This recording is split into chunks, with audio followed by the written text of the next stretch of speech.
11월 12일 목요일 새벽 예배 본문의 말씀은 누가복음 4장 1절로 15절까지 말씀이 되겠습니다.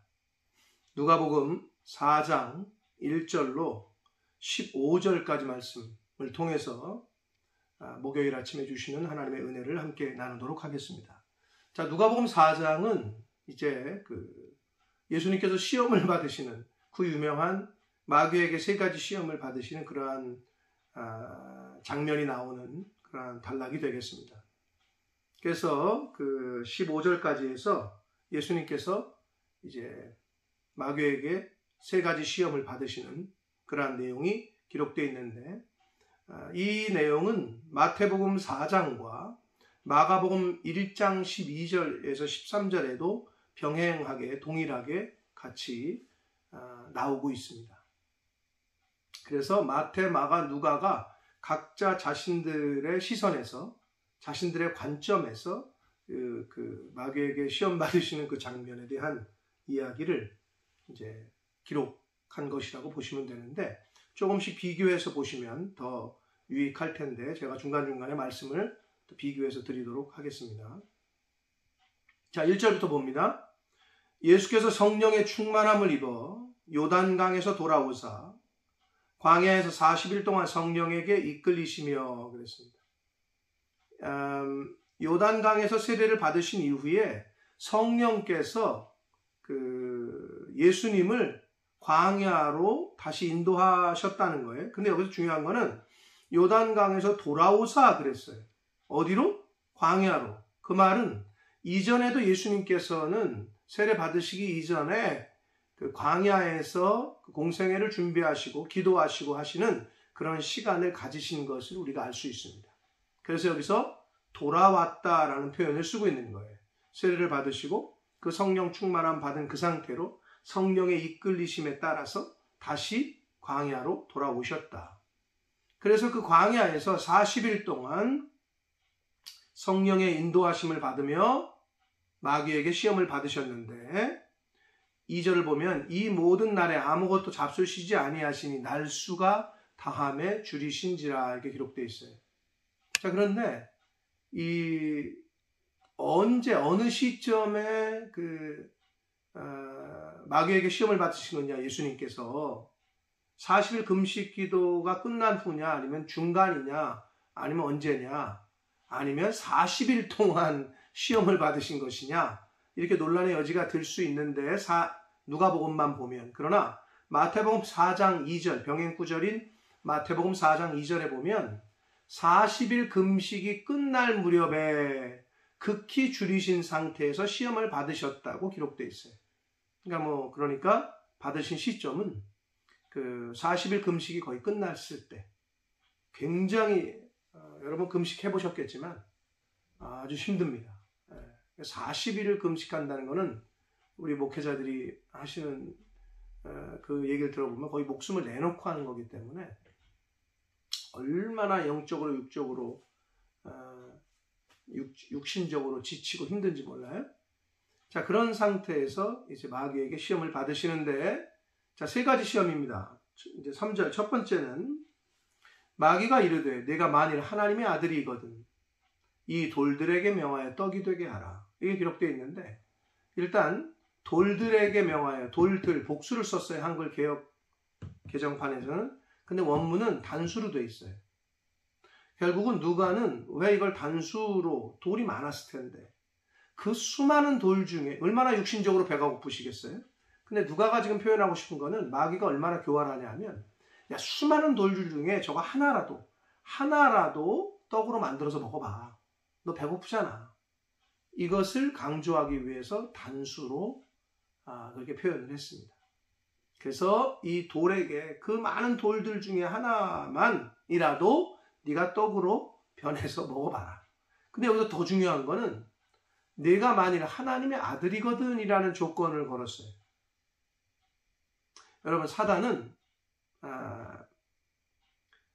우리가 주변에서 안 믿는 사람들도 뭐라고 그러냐면, 야, 너 진짜 하나님의 자녀면, 진짜 네 하나님 살아계시면, 야, 네가 하나님의 아들이라고? 하나님의 네가 신실한 적이면 라고 조건을 걸면서 시험을 해요. 유혹을 해요. 여기서도 마귀는 예수님에게 네가 만일 하나님의 아들이 맞냐? 맞다면 이렇게 충동질을 하고 있습니다. 이거는 예수님에게뿐만 아니라 오늘날 저와 여러분에게도 동일하게 사단은 그렇게 유혹을 합니다. 그렇게 시험을 했어요. 그러니까 육체적인 욕구를 이용한 시험을 예수님에게 첫 번째로 합니다. 얼마나 배가 고프셨겠어요. 자, 그러자 예수님께서 대답하시기를 기록된 바 사람이 떡으로만 살 것이 아니라 하였느니라 라고 신명기 8장 3절의 말씀을 인용하시면서 그 시험을 물리치십니다. 떡으로만 살 것이 아니다. 신명기에 그렇게 기록되어 있다. 기록된 바. 예수님께서는 세 가지 시험 모두를 하나님의 말씀으로 기록된 바, 이렇게 하나님의 말씀을 가지고 시험을 이기시는 것을 저와 여러분에게 본으로, 모범으로, 샘플로 보여주시고 있습니다. 자, 그래서 두 번째로 마귀가 시험을 합니다. 이번에는 영적이고 종교적인 혼란을 이용한 시험을 하는데 무슨 말이냐? 자, 5절을 먼저 봅니다. 마귀가 또 예수를 이끌고 올라가서 순식간에 천하 만국을 보이며 이르되 이 모든 권위와 영광을 내가 내게 주리라. 이것은 내 자신에게 마귀에게 넘겨준 것이므로 내가 원하는 자에게 줄 수 있다.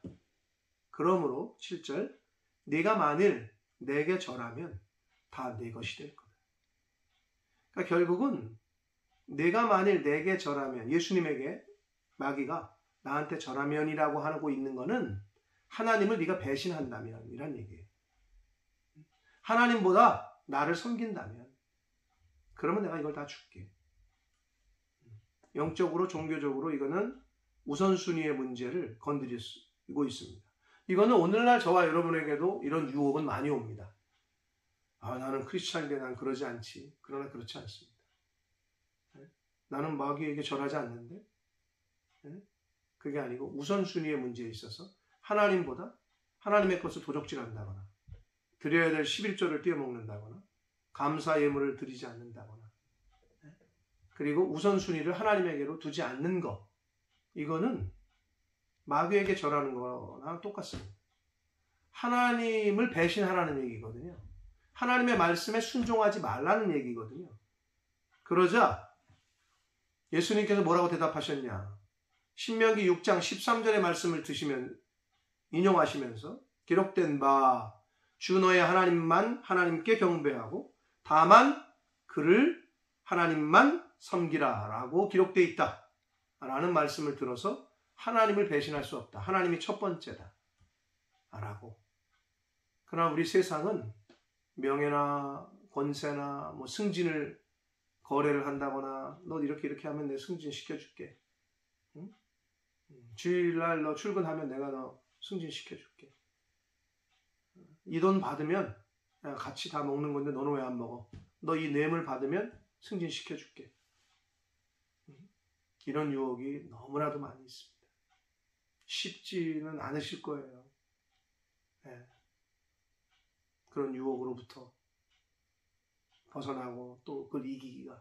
그러나 하나님의 말씀 늘 가슴속에 새기시고 그런 시험에 들지 않게끔 기도하시고 그런 시험이 오더라도 이길 수 있도록 기도하는 그런 저와 여러분이 되어야 될 줄 믿습니다. 자, 그러자 이제 세 번째 시험을 합니다. 첫 번째, 두 번째를 안 먹히니까 이제 마귀가 9절을 보시면 또 이끌고 예루살렘으로 갔다. 그리고 성전 꼭대기에 세우고 이렇게 표현하고 있는데, 자, 예루살렘은 유대인들에게 어떤 그 상징으로 와닿냐 하면 하나님이 계신 집이야. 그곳은 하나님이 계신 곳이야. 그리고 하나님의 권위를 상징해. 하나님의 성전은. 근데 지금 마귀가 성전 꼭대기 하나님이 계신 집으로 갔다는 거예요. 여러분, 우리 흔히 착각하는데 교회에도 마귀 사탄이 많이 있습니다. 믿지 않는 사람들이 많이 들어옵니다. 마귀 짓을 하는 사람들이 많이 와요. 교회가 왜 이래? 교회가 그래요, 원래. 아주 뭐 하나님 잘 믿는 사람만 구별되게 하는 게 아니라니까요. 병원에 누가 있어요? 환자가 있죠. 의사하고 간호사만 있는 게 아니잖아요. 하나님 잘 믿는 사람만 교회에 있는 게 아니라고. 여러분 착각하시면 안 돼요. 여기서도 마귀가 지금 하나님 계신 집, 하나님의 성전 꼭대기에 갔다고 그래요. 이게 우리가 오늘날 뭘 말하느냐? 사단 마귀는 어디에나 있어요. 어디에나. 자, 그래서 그렇게 예루살렘, 하나님이 계신 집, 하나님의 권위에 도전하면서 성전 꼭대기에 세우고 이르되 네가 만일 하나님의 아들이거든 여기서 뛰어내려라 라고 말을 해요. 근데 여러분 이렇게만 얘기한 게 아니라 마지막 세 번째 시험은 사단이 이 마귀가 안 되겠다 싶었는지 마귀가 하나님의 말씀을 인용을 해. 그러니까 더 이제 한마디로 세상 사람들이 야 성경에도 그렇게 돼 있잖아. 어디 술 먹지 말라는 얘기가 있어. 술 취하지 말라 그랬지. 그러니까 이거 한 잔 마셔도 돼. 이거랑 비슷한 얘기예요 지금. 마귀가 하나님의 말씀을 인용합니다. 10절 기록되었으되 시편 91편을 인용을 합니다. 하나님이 너를 위하여 그 사자들을 명하사 천사들을 명해서 너를 지키실 거라 라고 하셨다. 그리고 또한 그들이 손으로 너를 받들어 내 발이 돌에 부딪히지 않게 하실 거다 라고 말씀했으니 성경에 그렇게 너를 지키고 보호한다고 하셨으니까 그러니까 뛰어내려 봐라. 네가 하나님의 아들이거든. 자꾸 그걸 건드려요. 우리의 정체성. 너 교회 다닌다며. 교회 다니니까 이렇게 해봐. 여러분 사단은 교묘합니다. 오늘날에도 똑같이 예수님을 시험했던 그 사단은 마귀는 오늘날에도 똑같이 하나님의 신실한 성도들을 시험합니다. 그러자 예수님께서 뭐라고 말씀하시느냐. 예수께서 대답하여 이르시되 신명기 6장 16절 말씀을 인용하시면서 주 너의 하나님을 시험하지 말라 하였느니라 라고 물리치십니다. 하나님의 말씀으로. 그러자 마귀가 모든 시험을 다 한 후에 얼마 동안 떠나니라 라고 기록되어 있어요. 왜 여기서 얼마 동안이라고 했을까요? 완전히 떠난 게 아니라는 거예요. 마귀는 그 이후에도 계속해서 예수님의 공생의 사역을 방해하고 공격을 합니다. 가장 최후의 공격이 뭐였어요? 죽음의 공격이었죠. 사람들을 또 빌라도를 여러 가지 상황을 만들어서 예수님을 십자가에 달려 죽게 했죠. 마귀가 이긴 줄 알았죠. 그러나 하나님께서는 그 예수를 부활시키심으로 사망 권세를 깨고 부활하시는 다시 살리심으로 마귀의 계획을 완전히 무너뜨리셨어요. 자, 그래서 얼마 동안 떠나 있었다 이 표현은 예수님이 십자가에 돌아가실 때까지 계속해서 공격을 해요.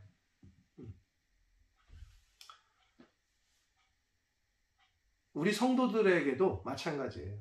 신앙생활을 잘하면 잘할수록 하나님이 부르시는 그날까지 마귀 사탄은 계속해서 성도들을 공격합니다. 공격할 거예요. 그걸 이상히 여기지 마시고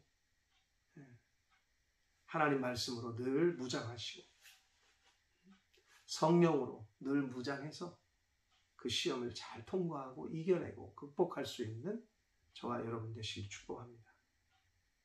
자, 14절 15절은 이제 갈릴리 여러 회당에서 가르치시는 실제적인 본격적인 공생의 시작을 알립니다. 14절 예수께서 성령의 능력으로 예수님께서도 육신의 몸을 입으셨기 때문에 성령의 능력이 함께 하시지 않으면 아무것도 하실 수가 없었단 말이에요. 성령께서 함께 하셔야 능력이 나타나는 거죠. 그래서 예수께서 성령의 능력으로 갈릴리에 돌아가시니 그 소문이 사망에 퍼졌고 친히 그 여러 회당에서 가르치심에 뭇 사람에게 칭송을 받으시기 시작하셨습니다. 자, 이것이 예수님의 공생의 사역을 이제 실제적으로 알리는 시작이 됩니다. 사랑하는 성도 여러분, 오늘 누가복음 4장 말씀, 그 유명한 마귀에게 3번 시험을 받으시는 장면, 육체적인 욕구를 이용한 시험, 영적인 종교적 혼란을 이용한 명예나 권세를 이용한 시험, 그리고 허영심을 이용한 그러한 시험, 그러나 그 시험 모두를 예수님께서는 말씀으로, 성령으로 물리치셨다. 예수님을 시험했던 그 사단 마귀는 오늘날 하나님의 자녀들인 저와 여러분, 즉 신실한 성도들을 찾아옵니다. 왜냐하면 여러분 시험하지 않아도 망할 사람에게는 시험을 굳이 주진 않죠.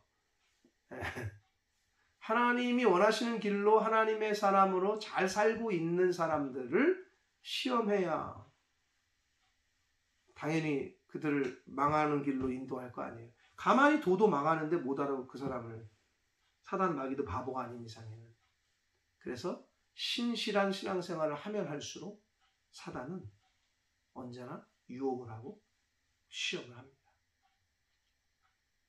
그리고 우리는 이 세상에 있는 돈이나 물질이나 명예나 권세, 즉 세상에 있는 것들이 아니라 세상의 주인이신 하나님을 사랑하는 것, 그것이 진정한 지혜로운 자다. 근데 세상 사람들은 어떻게 해요? 물질이나 돈이나 명예나 권세를 사랑한단 말이에요. 저와 여러분은 물질이나 명예나 권세가 아니라 이 세상의 주인이신 하나님만을 섬기고 사랑하는 참 지혜로운 자가 되시기를 축복합니다. 그리고 앞에서 말씀드렸습니다만 사단도 마귀도 성경을 유혹의 도구로 사용합니다. 이 세상에 특히 우리나라에 많은 그 사입이나 이단들이 하나님 말씀을 가지고 사람들을 유혹해요. 똑같습니다. 그러므로 명심하셔서 하나님 말씀을 바로 들어야 되고 바로 배워야 되고 아무 데나 가서 그냥 하나님 말씀을 배운답시고 가르쳐준답시고 가시면 큰일 나요. 꼭 담임 목사님에게 확인하시고 교회에서 담임 목사님에게 배우는 것이 최고입니다.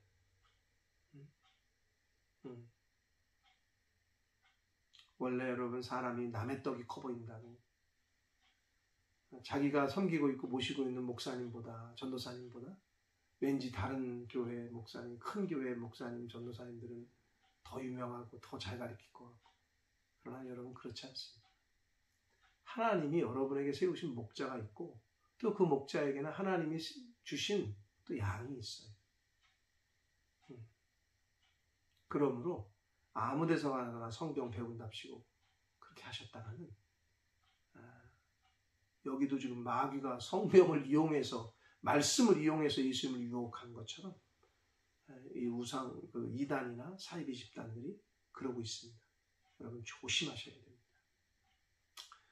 자, 오늘 예수님이 시험 받으신 것처럼 우리 믿는 사람들도 시험을 받을 수 있다는 거 늘 명심하시고 하나님 말씀으로 성령으로 무장하셔서 예수님처럼 하나님 말씀으로 그 시험을 이기고 통과하고 승리할 수 있는 그러한 인생을 사시는 저와 여러분이 되시기를 예수 그리스도 이름으로 축복합니다.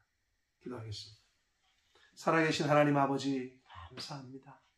새날 주시고 생명 주시고 하나님의 말씀을 전하고 듣게 해주셔서 감사합니다. 주여, 예수님도 공생애를 시작하심에 사단에게 시험을 받으셨습니다. 하물며 저희이겠습니까? 이 세상을 사랑하며 세상의 여러 가지 물질과 명예와 권력과 사단이 주는 여러 가지 시험이 있을진데 아버지 성령으로 충만하게 하셔서 하나님 말씀으로 그 시험을 잘 이기고 통과하는 승리하는 하나님의 자녀된 성도된 저희들 모두가 되게 하여 주옵소서. 예수 그리스도 이름으로 축복하며 기도 올리옵나이다. 아멘.